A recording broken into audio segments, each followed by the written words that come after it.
lagi bersama Ibu dengan mata pelajaran Bahasa Indonesia. Nah, sebelum memulai pembelajaran, Ibu mau anak-anak Ibu semua merapikan tempat duduknya terlebih dahulu, merapikan mejanya dan menyingkirkan apapun yang bisa mengganggu proses pembelajaran kita nanti. Silakan, Bu. Jika ada sampah, silakan untuk sampahnya dan buang ke tong sampah ya. Ya, Bu. Ibu lihat kunci di belakang belum rapi tempat duduknya. Silakan. Oh, ada ini, Bu. Ada yang Bu. Ya, tidak apa-apa.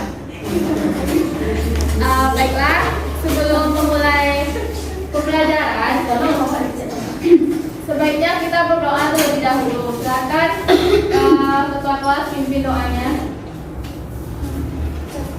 Baiklah teman-teman, sebelum memulai pembelajaran, ada baiknya kita berdoa dulu, berdoa dengan agama dan keyakinan masing-masing. Berdoa dimulai. Berdoa selesai. Alhamdulillah. Sudah siap semuanya untuk belajar? Sudah, Bu. Sebelum memulai pembelajaran, Ibu mau anak-anak Ibu menoleh ke kiri, ke depan, ke belakang, dan ke kanan terlebih dahulu. Kira-kira siapa teman-temannya yang tidak hadir hari ini? Hadir semua, Bu. Alhamdulillah, berarti anak-anak Ibu dalam keadaan sehat semuanya. Sudah makan semuanya? Semangat, Bu. Sudah makan semuanya? Sudah, Bu. Alhamdulillah. Ada yang belum makan? Ada, Bu. Ada, Bu. Bagi yang belum makan, besok kalau sebelum berangkat sekolah itu harus makan dulu ya. Iya, Bu. Karena makanan itu merupakan sumber energi bagi kita supaya kita semangat menjalankan aktivitas dan bisa berkonsentrasi dalam belajar. Oke, Bu. Nah, minggu lalu kita sudah belajar tentang teks berita, betul? Betul. Siapa yang mau membantu Ibu mengingat kembali apa itu teks berita? Bu. Ya, bagus. Silakan, Upi. Baik Bu, menurut Upi, teks berita itu adalah teks yang berisi informasi terkini mengenai suatu kejadian atau peristiwa berdasarkan fakta yang sedang hangat dibicarakan oleh masyarakat, Bu. Ya, betul. Betul sekali, Upi ya. Ada lagi yang mau menyampaikan pendapatnya tentang teks berita?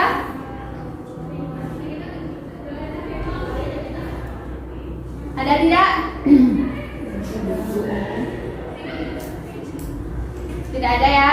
Berarti teks berita itu merupakan teks yang berisi tentang kejadian terkini, peristiwa terhangat yang diperbincangkan di tengah masyarakat.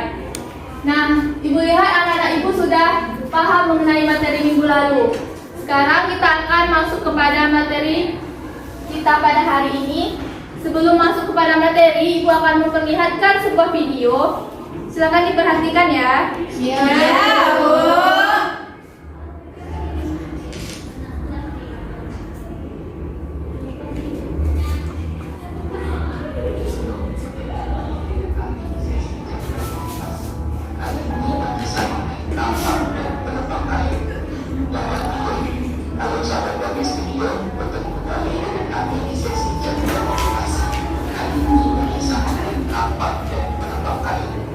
Dapat dulu sampai selesai karena ada pelajaran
Nah, jika kita berbicara mengenai teks, menurut anak-anak ibu, teks apakah yang dipaparkan dalam video yang sudah ditayangkan tadi? Silakan Gea. Menurut saya itu termasuk teks cerpen, Bu. Iya, pintar sekali. Tepuk tangan dulu untuk Gea.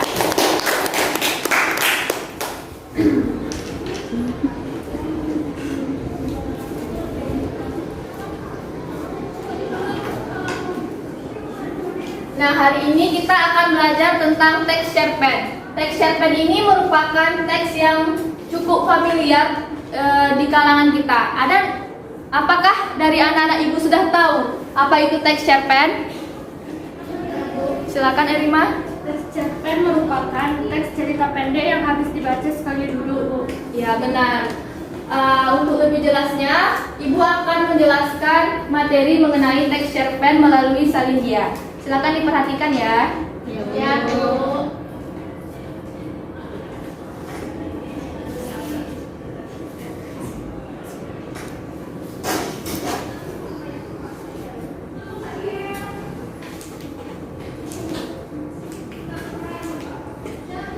Baik, hari ini kita belajar tentang teks cerpen. Teks cerpen ini merupakan bagian dari kompetensi dasar mengenai mengidentifikasi unsur intrinsik dan ekstrinsik dalam cerpen. Nah, dari pembelajaran kita hari ini, Ibu berharap anak-anak Ibu mampu mengidentifikasi nilai-nilai yang terdapat dalam teks cerpen dan unsur intrinsik dalam teks cerpen. Nah, apa itu teks cerpen? Teks cerpen merupakan teks cerita pendek yang ceritanya itu selesai dibaca dalam sekali duduk dan biasanya terdiri dari 500 sampai 10.000 kata. Kemudian ciri-ciri teks cerpen yang pertama, panjang karangan maksimal 10 halaman dan habis dibaca sekali duduk. Habis dibaca sekali duduk ini maksudnya untuk teks cerpen ini tidak membutuhkan waktu yang lama untuk anak-anak ibu membacanya. Cukup 2 sampai 3 jam atau beberapa jam saja, tidak sampai berhari-hari. Selanjutnya, ciri-cirinya adalah dalam sebuah teks cerpen itu hanya terdapat satu konflik dan perwatakannya pun ditulis dengan singkat. Nah, untuk unsur intrinsik cerpen itu ada 6. Yang pertama, tema, latar, tokoh dan penokohan, sudut pandang, alur, dan amanat. Unsur intrinsik itu merupakan unsur pembangun dalam teks cerpen yang berasal dari dalam teks cerpen. Kemudian selain unsur intrinsik, cerpen juga mempunyai unsur ekstrinsik, yang mana unsur ekstrinsik itu merupakan unsur di luar teks cerpen, namun unsur itu merupakan faktor pendukung dari terbentuknya sebuah cerpen. Yang pertama itu ada bahasa, misalnya bahasa daerah atau bahasa asing. Yang kedua itu latar belakang pengarang, dan terakhir itu nilai kehidupan. Nilai kehidupan yang terkandung dalam cerpen ini bisa jadi, kenapa Gea dan Bella? Tidak ada, Bu. Tidak ada, Bu. Ibu melihat Gea dan Bella ini dari tadi ngobrol saja ya, apa yang diobrolkan? Tidak ada, Bu. Lain kali jangan begitu ya Bella dan Gea. Ya, Bu. Maaf, Bu. Dan untuk anak-anak ibu semuanya, jika ada orang lain yang sedang berbicara, anak-anak ibu harus mendengarkan dengan baik. Nah, coba bayangkan jika kita berbicara, orang lain berbicara, tidak ada yang mendengarkan, dan informasi yang disampaikan tidak dapat kita serap dengan baik. Terutama dalam pembelajaran, Ibu menjelaskan pembelajaran di depan, tetapi Gea dan Bella mengobrol di belakang. Nanti Ibu memberikan tugas, Bella dan Gea tidak mampu menyelesaikan tugas yang Ibu berikan. Dan anak-anak Ibu, apa yang dilakukan oleh Bella dan Gea tadi merupakan contoh yang tidak baik ya. Ya, Bu. Dasar. Karena itu berkaitan dengan etika dan kita harus saling menghargai satu sama lain. Kemudian jangan diulangi lagi ya Bella dan Gea. Iya, Bu. Kemudian kita masuk kepada unsur teks cerpen. Apa unsur teks cerpen yang pertama, Silvi? Orientasi. Apa itu orientasi? Orientasi yaitu bagian pendahuluan dari sebuah cerita, baik pengenalan sifat tokoh, tempat peristiwa maupun suatu alur cerita. Ya, jadi orientasi itu bisa disebut sebagai pengenalan dalam teks cerpen. Apa struktur yang kedua, Erima? Komplikasi, yaitu membuat masalah atau konflik. Nah, dalam komplikasi inilah konflik dalam teks cerpen itu dipaparkan. Dan struktur yang terakhir, apa struktur yang terakhir, Sausan? Resolusi, Bu, yaitu bagian pemecahan masalah atas konflik yang ada dalam cerita. Oke, resolusi ini merupakan pemecahan masalah. Jadi, struktur teks cerpen itu ada 3. Yang pertama orientasi, yang kedua komplikasi, dan yang terakhir itu resolusi. Nah, Ibu punya satu cerpen, judulnya Nalea. Ada yang mau membantu Ibu membacakan slide pertama? Ya, Bu. Boleh, Serta? Nalea, tidurlah Nalea, esok kita abadi. Gadis itu memucat, bibirnya membiru karena dingin. Hujan belum juga reda sejak tadi sore. Jalanan basah dan sebagian menampakkan genangan pekat seperti menandakan begitu kelamnya kehidupan kota ini. Ini pakai jaketnya, kata ayah. Lelaki itu menyentuh kening Nalea dan memang terasa hangat seperti kamu masuk angin. Sepertinya kamu masuk. Angin. Lanjut, Serta. Sepertinya kamu masuk angin. Mereka sedang berteduh di etalase toko. Kemilau basah lampu-lampu jalan, papan reklame, juga sorotan mobil dan motor. Semua adalah cahaya yang menyelingi udara dingin di sekujur kota. Nalea masih berbaring di pangkuan lelaki itu. Ia berkeringat membuat helai rambutnya menempel di kening. Napasnya berat dan matanya setengah terpejam. Lelaki itu tak bisa menyangka perasaan anak gadisnya setelah segala kejadian yang mereka alami. Kios sederhana mereka diangkut petugas penertiban siang tadi. Oke, terima kasih kepada Serta. Nah, bagian cerpen yang dibacakan oleh Serta tadi merupakan orientasi. Nah, di sini diperkenalkan nama tokohnya, latarnya. Oke, kita masuk ke slide kedua. Ibu mau minta tolong kepada email untuk membacakan slide kedua. Siang itu, Nalea sedang duduk di pinggiran taman kota. Seperti biasa, yang berkumpul dengan bocah sebayanya yang berpakaian lusuh. Adakah yang lebih menyenangkan melihat beberapa anak kecil tertawa riang, yang bahkan giginya belum lengkap, tapi tetap bisa merasa bahagia meskipun kehidupan ini sesungguhnya teramat keras. Namun, begitulah kebahagiaan mereka mendadak berhenti ketika mendengar suasana keributan tak jauh di arah belakang. Tampak beberapa petugas berseragam turun dari mobil. Rupanya hari itu ada penertiban preman, pengamen, dan pedagang asongan. Weh, ada satpol. Nalea segera teringat kios ayahnya yang berjarak sekitar 200 meter dari situ. Ia pun langsung berlari, menyeberang jalan, mengejutkan beberapa pengendaraan mobil yang lantas menyembunyikan klakson berkali-kali. Nalea terus berlari. Ia melewati pedagang soto, pejalan kaki, tukang becak, tukang ojek yang sedang sibuk dengan gadget, dan orang-orang lain yang tak ada hubungannya dengan cerita ini. Namun, ada 2 orang petugas yang terus mengejarnya. Gadis itu pun sampai di sebuah kios kecil. Ia membuka pintu sampai kios, membangunkan seorang lelaki yang tengah tidur berbalut sarung. Ayah, aku dikejar satpol. Hah? Dalam keadaan setengah sadar. Lelaki itu lantas menerima Nalea masuk. Namun, hanya berselang beberapa detik sampai 2 petugas itu menemukannya. Oh, jadi kalian tinggalnya di sini. Salah satu petugas berkata, lalu mengambil HP. Mobil ke sini 200 ke arah barat. Ada kios yang harus diangkut. Oke, terima kasih kepada email. Nah, apa yang dibacakan oleh email tadi dalam struktur cerpen itu termasuk kepada komplikasi. Nah, di sini dipaparkan konflik yang terdapat dalam cerpen itu. Dan terakhir, Ibu mau minta tolong kepada Vivi, Zahratul untuk membacakan slide yang Ibu tampilkan di depan. Dalam keadaan masih tampak pusing, ayah Naila mengajak anaknya segera membereskan beberapa barang seperti buntalan baju, radio, dan tas.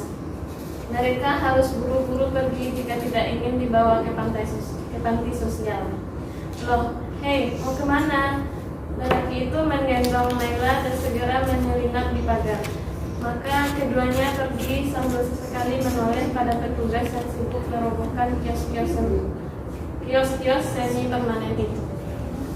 Nah, yang dibacakan oleh Zahratul Fitra itu merupakan resolusi. Resolusi ini merupakan pemecahan dari konflik yang ada dalam cerpen. Nah, sekarang Ibu sudah menyiapkan cerpen yang dibacakan oleh teman-teman anak-anak Ibu tadi. Dan sekarang Ibu akan membagi anak-anak Ibu menjadi 5 kelompok. Nanti tugasnya adalah mengidentifikasi unsur-unsur intrinsik dan unsur-unsur ekstrinsik dari cerpen yang sudah Ibu sediakan.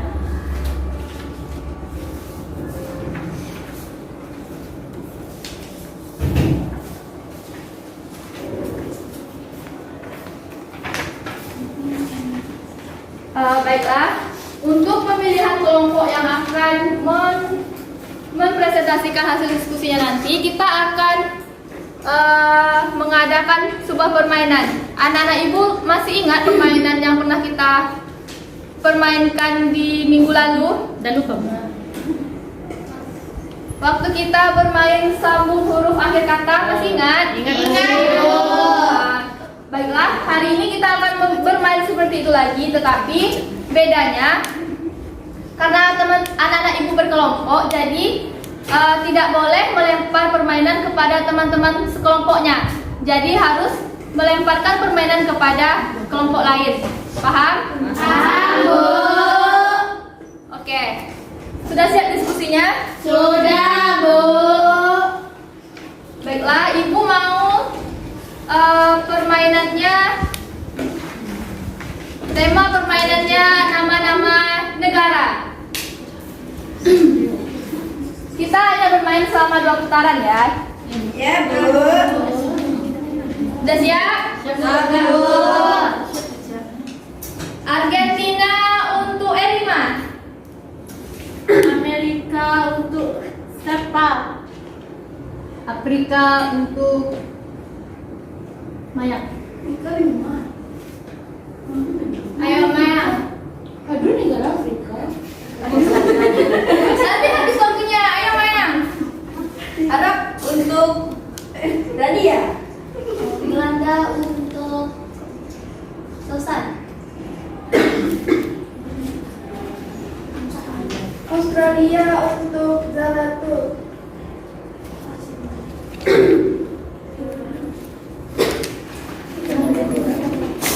Ayo Zahratul.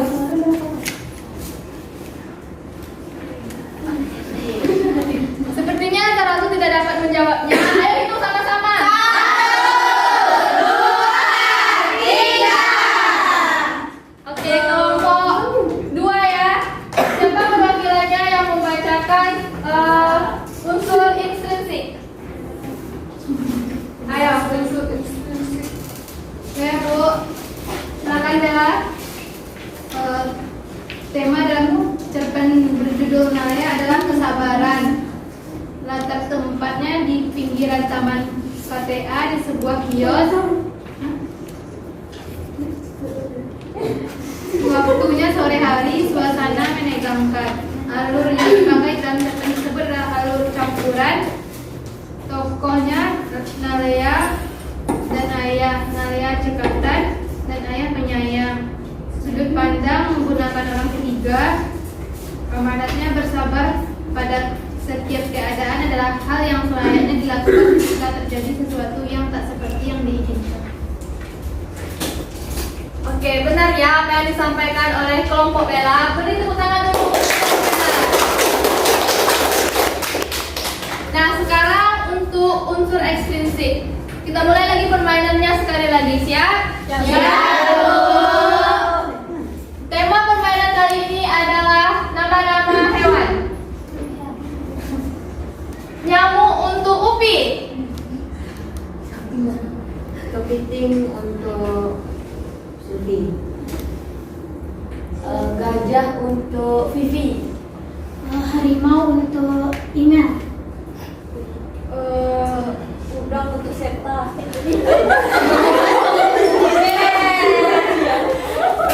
Berarti kelompok email ya. Silakan sampaikan unsur ekstrinsik dalam cerpen. Unsur ekstrinsik dalam cerpen yang pertama yaitu nilai sosial. Nilai sosial yang terkandung dalam cerpen tersebut adalah rasa saling menguatkan dan menyayangi yang dimiliki oleh Nalea dan sang ayah. Yang kedua yaitu nilai moral. Nilai moral yang dapat diambil dari cerita pendek tersebut adalah segala sifat sabar dan ikhlas yang dimiliki oleh Nalea dan sang ayah. Mereka harus merelakan kiosnya yang dirobohkan oleh Satpol. Oke, pintar sekali anak-anak semua.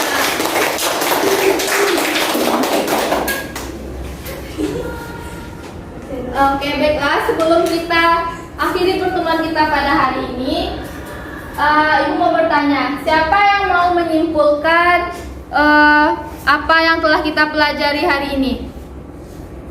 Saya, Bu. Silakan Septa. Baiklah, saya di sini akan menyimpulkan materi kita pada hari ini.